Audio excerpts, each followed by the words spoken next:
dabada qaybtii wararka wacala dhinaca diblomaasiyadda qaybta afraad tirbeelka wararka wacala dhinaca diblomaasiyadda oo afartii bishii labaad ee dalka Denmark ayaa waxa ay sheegeen in 81 jeer ay ka hortageen waxay ugu yeereen diyaarado military oo hawada wadankooda duulaya oo isugu jira kuwa basaasnimo iyo kuwa kale dhaqdhaqaaq ciidan wada oo wadanka Ruushka laga leeyahay waxaana sheegeen in dhammaanba kiisaska badankoodu ay ahaayeen waxay ugu yeereen ficil celis aad u xun oo ka timid dhinaca wadankaasi Russia sidaas waxa sheegay wasiirka wasaaradda gaashaandhigga dalkaasi Trolis Lunda Paulsen kaasoo warfideenada u sheegay in ay wadankiisa ay sii wadi doonaan arrintaas way iska caddahay in wadankanada ay dhibaatooyin aad xooggan ay la kulmayaan ayuu yiri wuxuu u sheegay wakaalada wararka ee Rizau in wadanka Ruushka uu bari ugu dambeeyay uu ruusanayay xogta wadamadaasi wuxuu sheegay marka loo eego sanadka 2023 oo 55 kiis ay dhaceen inay tani ka dhigantahay in ku dhawaad laba jibaar ay ku dhawaatay dhaqdhaqaaqa ciidamada wadankaasi Russia gaar ahaan diyaaradooda istiraatiijiyada duqeeya dhanka kalena dawladda Ruushka ayaa sheegtay inay ogaatay xog la yaab leh oo ku saabsan in Vladimir Zelensky madaxweynaha markaasi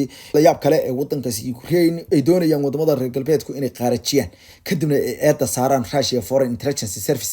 SVR wasadalka udhigeen waxay sheegeen in gabi ahaanba uu dhici doono waxyaalo tallaabooyin magacdil iyo isugu jira kuwa beegsiba oo ka dhanaas Mr. Zelensky hadhowtana ayaga ay doonayaan in ay gabi ahaanba ay dusha ka saaraan eedda arrintan ayaa timid kadib markii dalkaasi dhawaan uu sheegay inay isku diyaarinayaan wejiga labaad ee ka qaybgalka shirka heerka sare dhinaca kalena madaxweynaha dalka Mareykanka Trump ayaa mar kale sheegay inuu difaaci doono aragtida Elon Musk ee ku aadan weerarka uu ku qaaday hay'adda loo yaqaan USAID ee gargaarka caalamiga u qaabilsan Mareykanka iyo sidoo kale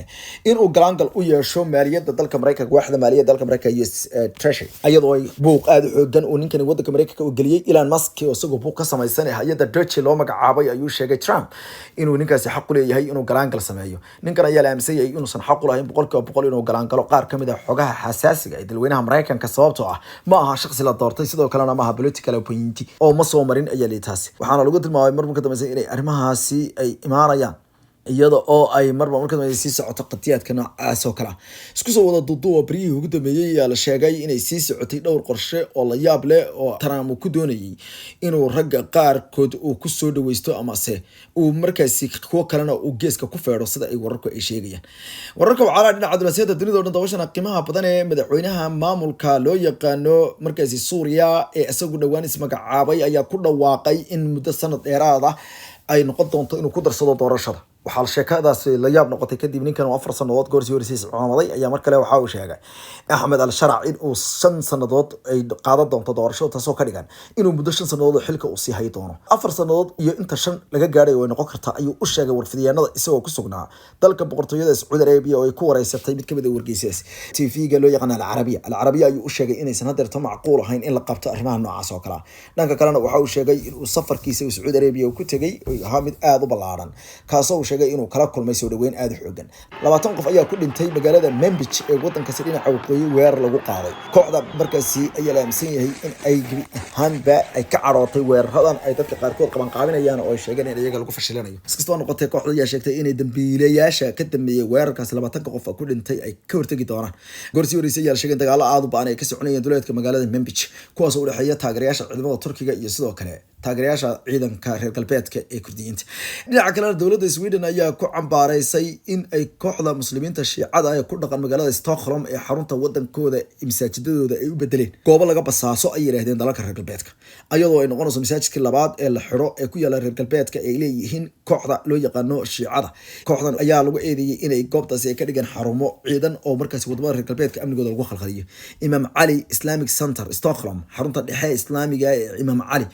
ayaa kamid noqotay iyay goobaha hadarta albaabada loo xiray inkastoo dawladda Sweden sheegtay inay jooji doonto cibaadeysiga goobtaasi in la sii wado haddana wararka qaarkood ayaa ku tilmaamay inay arrintan tahay arrin khatar Jacob Fursimadi ayaa lagu tilmaamay inuu ahaa sarkaal u shaqeynayay ciidanka wadankaasi Iran kaasoo xogta dalalka reer galbeedka doonayay inuu bari furo isla markaana dhaqdhaqaaqyada ka dhan Iran ayaa bari ugu dambeeyay waxay badisay sirdoonkeeda dibadda si adraadeedna hadeerta waxay ku eedanayaan reer galbeedku in xataa goobaheedii cibaadada ay u bedeshay arrimo noocaas oo kale qaar kamid ah qaramada midoobay hay'adda u qaabilsan dhinaca la socodka xogaha ee European Space Agency soo xiganaysa ayaa sheegtay in 99% uu jiro ay yiraahdeen in dhagax weyn oo adduunka ku soo dhici karo uu si ammaana uu u gudbiyo intiisa badan inkasta oo ilaahay subxaanahu wa tacaala quraankiisa kariimka uu ku sheegay in ay samada dhakawyo uu ku xoray sida daraaddeed aysan waxba soo dhaafaynin haddana European Space Agency ESA waxa ay qirsan tahay in 99% la haysto ay yiraahdeen kansho lagu badbaadi karo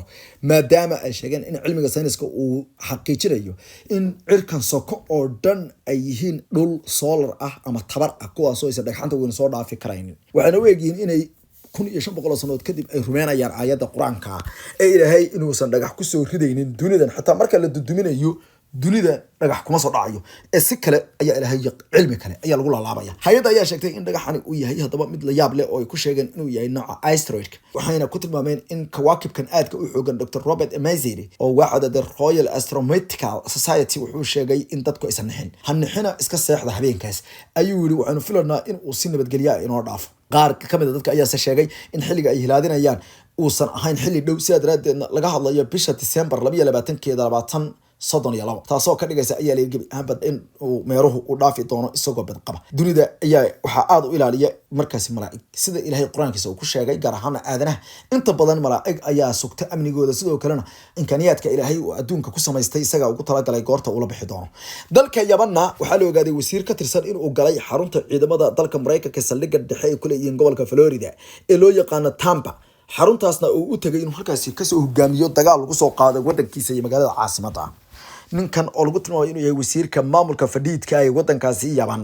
ayaa la sheegay oo leeyahay Muammar bin Mukhtar al-Aryani inuu xog halkaasi geeyay TV-ga al-Carabiya dalka boqortooyada Saudi Arabia ayaa sheegay halkaas uu ka dhacay shir u dhaxeeya militariga US Central Command CENTCOM ee saldhigooda Tampa Florida iyo waliba wasiirkaas al-Aryani kuwaas oo ka wada xaajooday sidii loo sii wadi lahaa Mareykankana uu ambaqaadi lahaa weeraro aad u ba'an oo lagu burburiyo wadan weynaha markaasi Yaman ayaa waxa ay go'aansatay inay dagaal aad u xoogan ay la gasho nidaamka saanoliyada kadib markii ururka awoodda badan ee Shiicada halkaas ka jira ay diideen inay qaataan qoorsi kasta waxayna dhowr jeer ku celceliyeen muhiimadda ay leedahay in la iska celiyo nidaamka saanoliyada iyo Israa'iilba waxayna intaas ku dareen in marka ka dambaysa ay sii wadi doonaan dagaalka haddii xitaa dib ay u soo cusboonaysiiyaan weerarka dhankooda Israa'iil wasiir al-Aryani ayaa la sheegay in xogaha uu halkaas la wadaagay ay yihiin koox xasaasi ah oo ay kamid tahay macluumaadka laga ururiyay kaydka hubka ee kooxdu ay ku leedahay gudaha wadankaasi warshadaha casriga ah ee u soo saara gantaalaha qaarkood wada shaqaynta Iran iyo kooxda iyo sidoo kale xog kale oo ku saabsan hogaamiyaashooda iyo qaabka ay u dhaqmaan iyo sida lagu heli karo Mareykanka ayaa ururka Xuuthiyiinta ku daray